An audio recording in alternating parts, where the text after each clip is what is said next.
Hello বন্ধুরা, ভ্রমণ চর্চার নতুন এক এপিসোডে তোমাদের সকলকে স্বাগত। মায়াপুর ভ্রমণে এলে তোমরা সকলেই ইস্কন দর্শন করো, কিন্তু ইস্কন ছাড়াও আরও 5টি দর্শনীয় স্থান আছে যেগুলো ইচ্ছা করলে তোমরা টোটো নিয়ে ভ্রমণ করতে পারো। আমরা ইস্কন থেকে বেরিয়ে একটা টোটো রিজার্ভ করে নিয়েছিলাম। টোটো ভাড়া পড়েছিল 450 টাকা। প্রথমেই আমরা পৌঁছে গেছিলাম শ্রী চৈতন্য মঠ দর্শনে। এই শ্রী চৈতন্য মঠ তৈরি করেছিলেন শ্রী ভক্তি সিদ্ধান্ত সরস্বতী। এখানে আছে চৈতন্য মহাপ্রভুর মাসির বাড়ি, রাধাকৃষ্ণ মন্দির, শ্রী ভক্তি সিদ্ধান্ত সরস্বতীর সমাধি ও গৌর কিশোর দাসের সমাধি।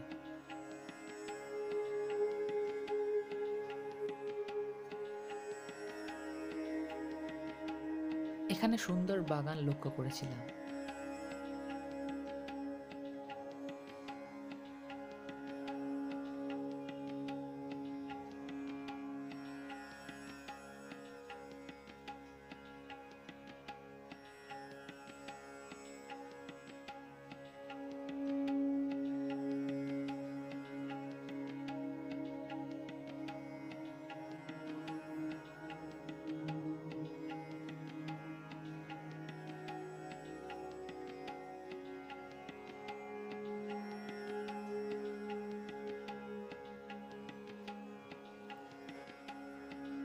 চৈতন্য মঠের পিছন দিকে রাধাকুণ্ড ও শ্যামকুণ্ড নামে দুটো পুকুর আছে।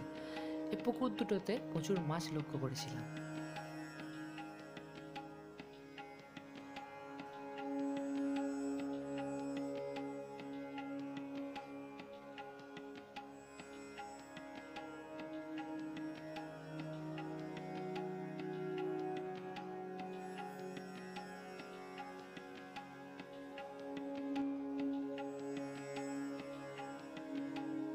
এটি হলো শ্রীল গৌর কিশোর দাস বাবাজি মহারাজের সমাধি মন্দির।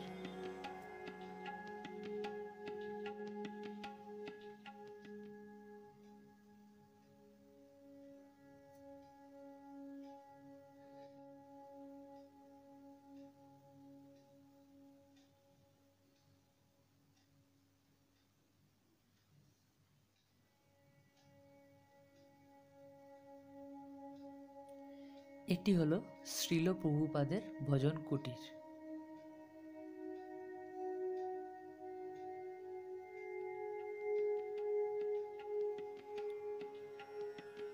এর ঠিক পাশেই আছে শ্রী চৈতন্য মিউজিয়াম।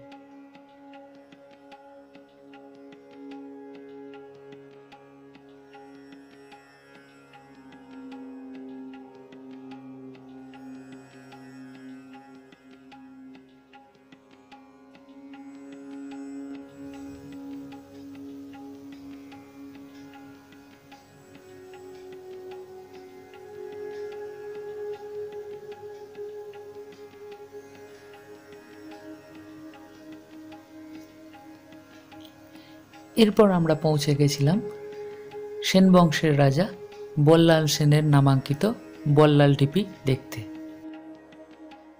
এই বল্লাল সেনের ঢিপিকে archaeological survey of India monument of national importance হিসেবে ঘোষণা করেছে।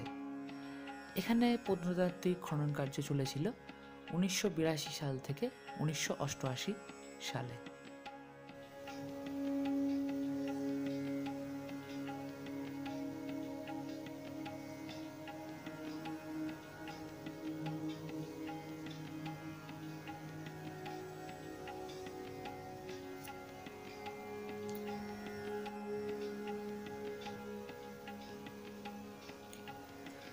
প্রত্নতাত্ত্বিকরা এই বল্লাল সেনের ঢিপিকে একটি মন্দিরের কাঠামো বলে মনে করেছেন,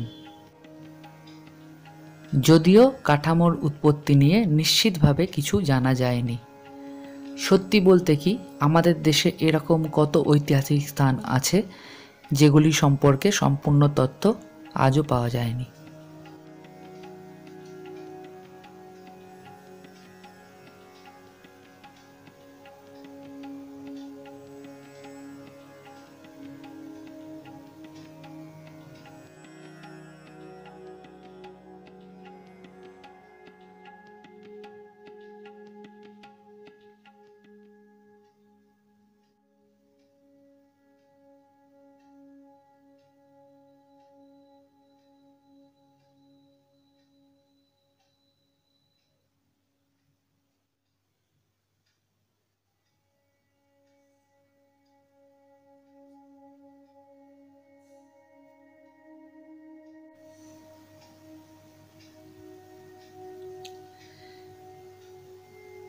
এরপর আমরা আস্তে আস্তে বল্লাল সেনের ঢিপির ভিতরের দিকে এগিয়ে চললাম।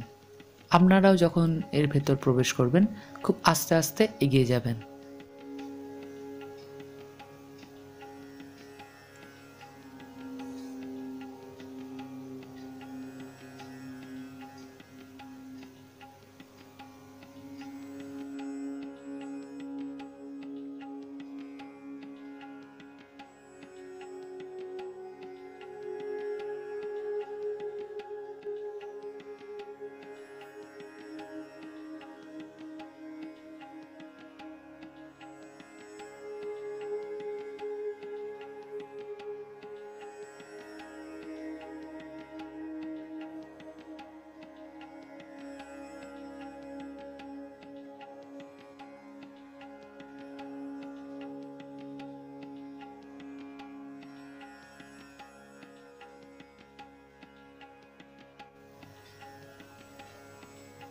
এরপর আমরা পৌঁছে গেছিলাম জগন্নাথ মন্দির।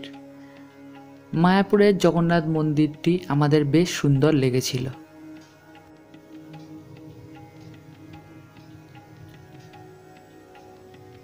এখানে জুতো রাখবার একটা জায়গা লক্ষ্য করেছিলাম, সেখানে সকলে জুতো খুলে মন্দিরে প্রবেশ করবেন।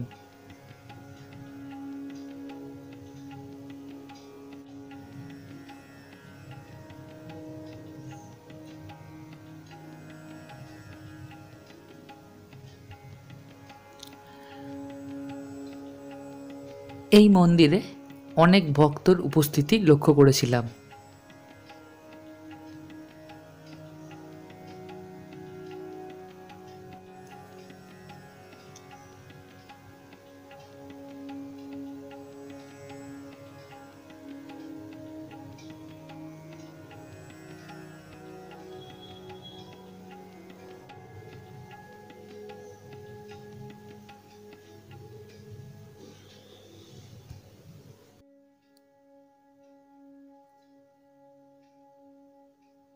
এই মন্দিরের একদিকের প্রান্তে একটি ফোয়ারা লক্ষ্য করেছিলাম।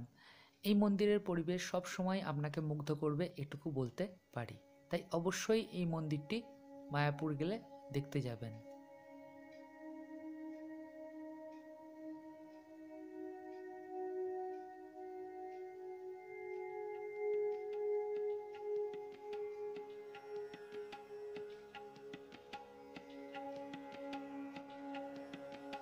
এই জগন্নাথ মন্দিরের প্রাঙ্গণে ঝিলের পাড়ে রয়েছে সীমান্তিনী দেবীর মন্দির, সেটিও আপনারা দেখবেন।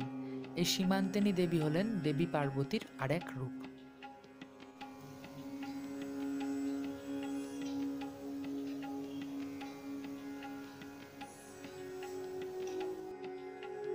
এরপর আমরা পৌঁছে গেছিলাম ভক্ত চাঁদ কাজীর সমাধি দর্শনের জন্য। শোনা যায় এই ভক্ত চাঁদ কাজীকে চৈতন্যদেব নিজে সমাধিস্থ করেন ও সেখানে একটি চাপা গাছ পোতেন, যেটি এখনো বর্তমান। এই সেই চাপা গাছ।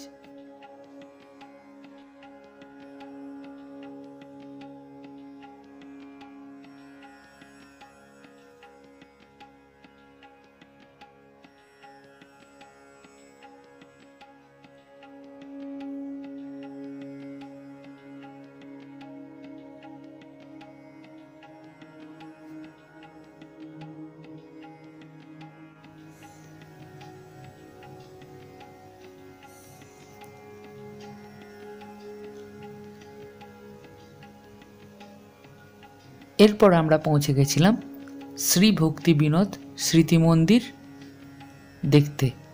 এটি শ্রী মহাপ্রভুর জন্মস্থান নামেও পরিচিত। মায়াপুরকে মহাপ্রভুর জন্মস্থান হিসেবে চিহ্নিত করা ও এই জন্মস্থানে মন্দির নির্মাণ করা যার কৃতিত্ব, তিনি হলেন শ্রী ভক্তি বিনোদ ঠাকুর। শোনা যায় তিনি পণ্ডিত ঈশ্বরচন্দ্র বিদ্যাসাগরের ছাত্র ছিলেন। শ্রী ভক্তি বিনোদের পুত্র ছিলেন শ্রী ভক্তি সিদ্ধান্ত সরস্বতী, যিনি ছিলেন ইস্কনের প্রতিষ্ঠাতা প্রভুপাদের দীক্ষাগুরু। শ্রী ভক্তি বিনোদ ঠাকুর সম্পর্কে যদি আপনারা না জানেন, তবে মায়াপুর সম্পর্কে জানা আপনাদের অসম্পূর্ণ থাকবে। এই মন্দিরের উল্টো দিকে নিম গাছের নিচে মহাপ্রভুর পদযুগলের ছাপ রাখা আছে। তবে এই মন্দিরে বিগ্রহের ছবি তোলা নিষিদ্ধ, তাই দেখাতে পারলাম না।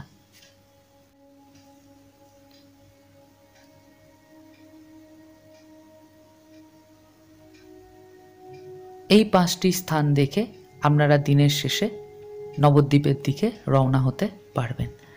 আজকের ভিডিও এ পর্যন্তই। ভিডিওটা ভালো লেগে থাকলে ভিডিওটাকে একটা লাইক ও একটা শেয়ার করে দিন এবং নতুন ভ্রমণমূলক ভিডিও দেখবার জন্য আমাদের ভ্রমণ চর্চা চ্যানেলটাকে সাবস্ক্রাইব করবার অনুরোধ রইল। ধন্যবাদ, ভালো থাকবেন।